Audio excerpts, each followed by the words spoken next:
Basta dito po sa The City Show, we love her, we really love her. Kaya nga takang-taka kami na may ganitong chika. Ito po si Alwin Ignacio, The Diva That You Love. Kasama ko ang aking kaibigang Utro Maldita. Hi, this is Alex Brosas. Ito po ang The City Show. Ang tayo na Talakayan Showbiz Edition. Ito na, Mare.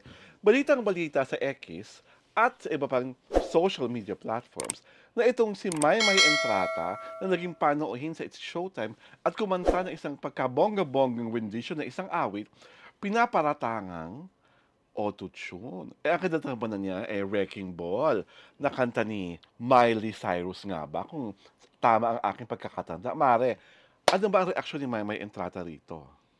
Hindi kasi somebody commented, sinabihan siya na parang naka-auto-tune ka. Okay. Diba? Parang ganon. Sinagot naman niya, ay hindi po ako naka-auto-tune. Politely sinagot naman niya. She denied na hindi siya naka-auto-tune. So, ibig sabihin, when she was singing Wrecking Ball, it was really live. Walang magic, walang magika. Wala. Naku, pag ganyan mga auto-tune na chika, baka mamaya galing naman, paanday naman ni Urbano yan. Sino si Urbano? My God! Diyos ko! Kung sino po si Urbano sa Showbizlandia, pakisaliksik na lang po. Aray ko. At makakalaman nyo kung bakit talagang si Urbano ay si Urbano at si Urbano pa. Si Urbano lang po ang mga mahilig mong pakalanan ganyan. Feeling ko sa kanya galing yung tanong na yan. Talaga? Diba? At pwede rin hindi naman sa kanya galing ng tanong kasi baka mamaya hindi naman alam ibig sabihin na auto-tune. Ay! Aray ko, my God! Pero, Spell! Charot! Ay, diba? Basta ako, nananalig ako ng maganda ang boses ni Maymay Entrata. Oo, tsaka hindi. Magaling siyang singer. Oo, tawag dito. Parang iniintriga, parang, Diyos ko, parang, kung alam nyo lang yung bata, di ba, nagsusumikap, di ba, tumutulong sa pamilya. Of course, sasabihin nyo, ano man kinalaman doon, chuchu? Anong kinalaman doon? Kasi po, malito yung paratang nyo in the first place. Yes.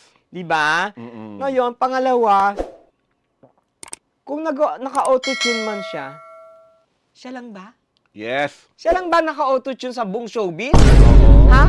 May mga singer pa nga talaga na nachichismis na naka-auto-tune. Singer talaga, ha? Oo. Yes. Di ba?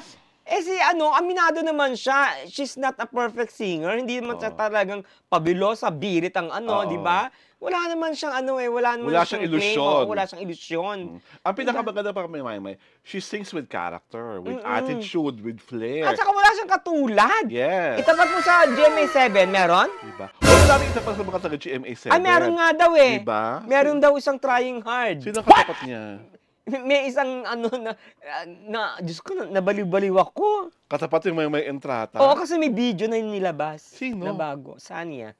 Sanya Lopez? Oo. Kumakanta ba si Sanya Lopez? Ay, panood mo yung video. Diba? Hayaan natin Talagang si Sanya tinapat Lopez. sa kanya. Ay. Sa akin, ang masasabi ko lang naman talaga dyan lahat ng singer, especially nung nag-90s, nung year 2000, isa sa mga ginagamit nila ang auto-tune mechanism para lalong mapaganda ang pagkanta nila.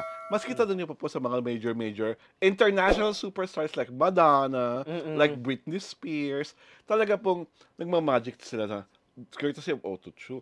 Yung paborito dyan ng Nations Girl Group. Ay! Auto-tune din yun? Ay! Ikaw nagsabi noon, hindi ako.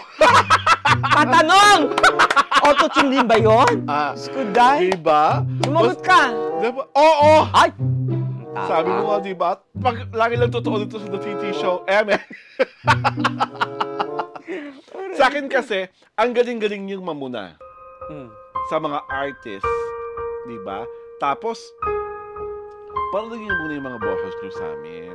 Para manalig naman kami na, ay talagang natural ang boses. Talagang sing crystal clear at emotion-filled like Lea Salonga. Diba? Na talagang never nag-auto-tune sa kanyang tanang buhay. Never. Pitch perfect yun. Pitch perfect yun. Or somebody like Regine Velasquez, noong mga panahon hindi pa siya nagbibibirit. I loved Regine Velasquez. Noong mga panahon kinakanta niya pa lang, yung kung mababalik ko lang, yung Please Be Careful With My Heart, yung parang pure na pure pa yung boses niya.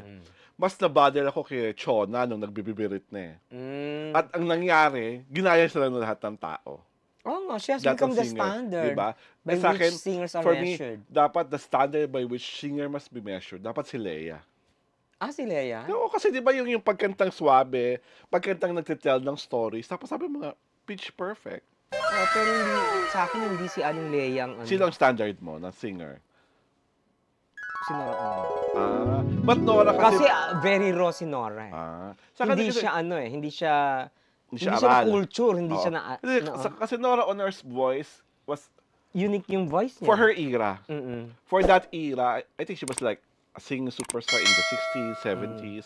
Iba talaga yung boses siya. I think she was dubbed like the golden voice. Diba? But sa akin, iba yung natural gift ni Nora Honor. Iba yung kay Lea Salonga. Mas lalong ibang-iba naman rin yung kay Maymay Entrata. Every generation has musical standards that are being set and are being followed. So, iba rin yung sinet ni Regine. Diba? Iba rin yung sinet ni Sarah Geronimo. Yeah. Diba? So, sa akin, bigyan po natin ng enough espasyo ang mga singers na mag-improve.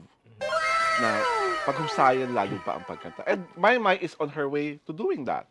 At saka maganda kay Maymay, people don't realize this Maymay is not a copycat of anyone. Yes.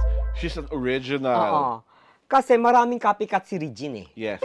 Diba? Oo. Maraming copycat eh. Kasi si Sarah. Oo. Pero si Maymay, siya lang yun. Oo. Wala siyang copycat. Nag-iisa. Nag-iisa siya. Kasi hindi mo siya makokopya. Yes. Hindi mo siya ano talaga eh. That's what makes her unique. Diba? Oo. Kasi kapag Regine, nakokopya si Regine eh. Oh. Diba? Ang dami kumukopya, diba? For the longest time, diba? Si Angeline Quintonon. Tunog na tunog Regine. Kopya niya si Regine. Kung sa bagay, pati si Jelma de Ala, kopya rin si Regine. Talaga? Oo, narinig ko yan ha. Saan? Narinig ko yan sa isang show, sa isang concert, na ginagaya-gaya ni Judge yung mga female singers. Kunya si Regine, si Lani, si Jaya. Ayan, si Lani, di ba, magaling. Pero nagagaya. Nagagaya rin. Pero, pati have you ever heard, someone copying, Maymay? Wala pang pinapanganak. Wala pang pinapanganak. Kasi nakita mo naman, kasi Ama Kabugera. Jessa Zaragoza.